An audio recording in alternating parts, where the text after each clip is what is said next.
के बारे में बताएंगे।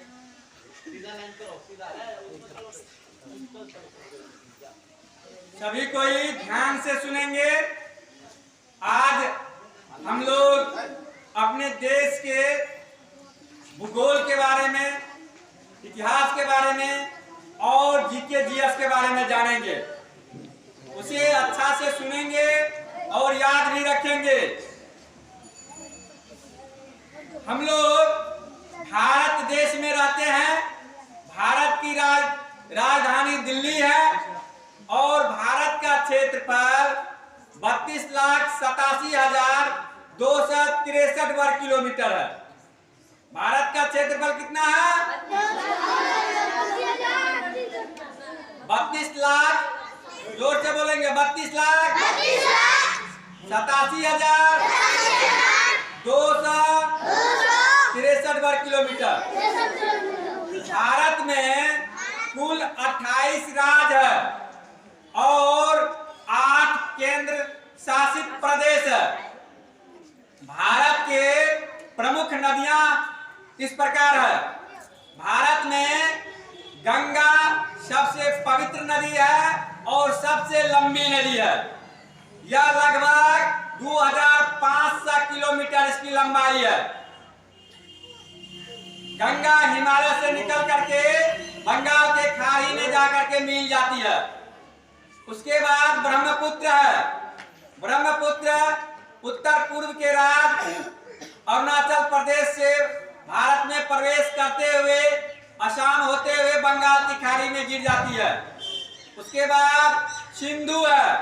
यह भी बहुत महत्वपूर्ण नदी है और जम्मू कश्मीर होते हुए पाकिस्तान में प्रवेश कर जाती है। उसके बाद यमुना है, चंबल है, माही नदी है। ये आपको उत्तर भारत के तरफ बहने वाली नदियां हैं। जबकि दक्षिण भारत में गोदावरी, कावेरी, कृष्णा नदी बहती है।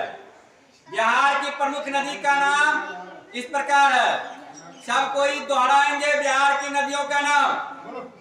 बिहार में उत्तर से बहने वाली, उत्तर से दक्षिण की तरफ बहने वाली और गंगा में मिलने वाली प्रमुख नदियों में घाघरा, जिसको सरजू कहते हैं, बोलो घाघरा, गंडक, बूढ़ी गंडक, बागमती, कमला, बलान, कोसी, महानंदा।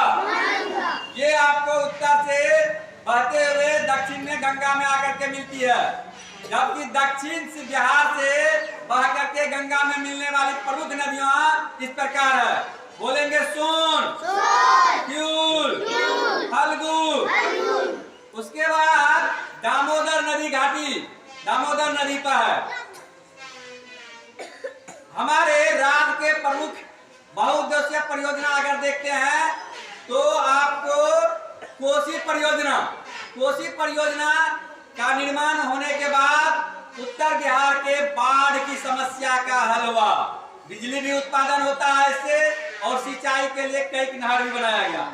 गंडक प्रमुख परियोजना ये भी है। इस पर आपको त्रिवेणी नहर निकाला गया इससे, गंडक से। और तीसरा महत्वपूर्ण परियोजना आपको सोन परियोजना है।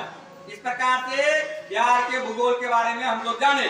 अब इतिहास के बारे में जाने थोड़ा सा। तो बिहार का पहला महत्वपूर्ण उल्लेख हमें शतपथ ब्राह्मण में मिलता है। उसके बाद अर्थात वेद में महत्वपूर्ण वंश के रूप में देखें तो हर्यक वंश, बिंबिसार, इसी वंश का महत्वपूर्ण प्रतापी शासक था। अजातशत्रु भी बिंबिसार का पुत्र यहाँ के प्रमुख राजा हुए। उसके बाद शिशुनाग वंश, फिर आपको नंद वंश का अंतिम शासक धनानंद को हरा करके चंद्रगुप्त मौर्य वंश का नींव रखा था। उसके बाद आपको कर्ण वंश हो जाता है, शुंग वंश हो जाता है, सातवाहन, फिर आपको गुप्त वंश। इस तरह से प्राचीन बिहार का इतिहास काफी महत्वपूर्ण है। अब बिहार के क्षेत्रफल के बारे में देखते हैं। बिहार का कुल क्षेत्रफल 94,163 वर्ग किलोमीटर है। कितना है? बिहार में कुल 38 जिले हैं। कितने जिले हैं? बिहार में 9 प्रमंडल है। कितना प्रमंडल है? बिहार में 101 अनुमंडल है। कितना अनुमंडल है? 101। बिहार में कुल 534 प्रखंड है। कितने प्रखंड है? 534। और बिहार शिक्षा के क्षेत्र में भारत में सभी राज्य से पीछे है। यहाँ शिक्षा मात्र 61.8% है।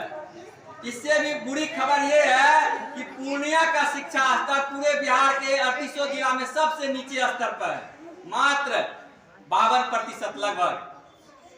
इसलिए 52% है, 51.52% लगभग 52% है। और पूर्णिया जिले के सभी प्रखंडों का नाम अगर देखें तो प्रमुख प्रखंड है। पहले रुपौली से ही स्टार्ट करते हैं। बोलिए सब कोई। रुपौली, भवानीपुर, बीकोटी, धमदार, जयनगर, पूर्वी पूर्णिया, कसवा, जलालगढ़, बायसी, बायसा, इस तरह से डगरवा भी है। ठीक है, इस तरह से पूर्णिया के ये प्रखंड है। तो हम सभी बच्चे अगर मन से पढ़ेंगे तो पूर्णिया जिला का शिक्षा स्तर ऊंचा होगा ना। तो सभी बच्चे अपने मित्र को, दोस्त को लाएंगे, मन से पढ़ेंगे और शांति बना करके, अनुशासित होकर के आगे बढ़ेंगे। तो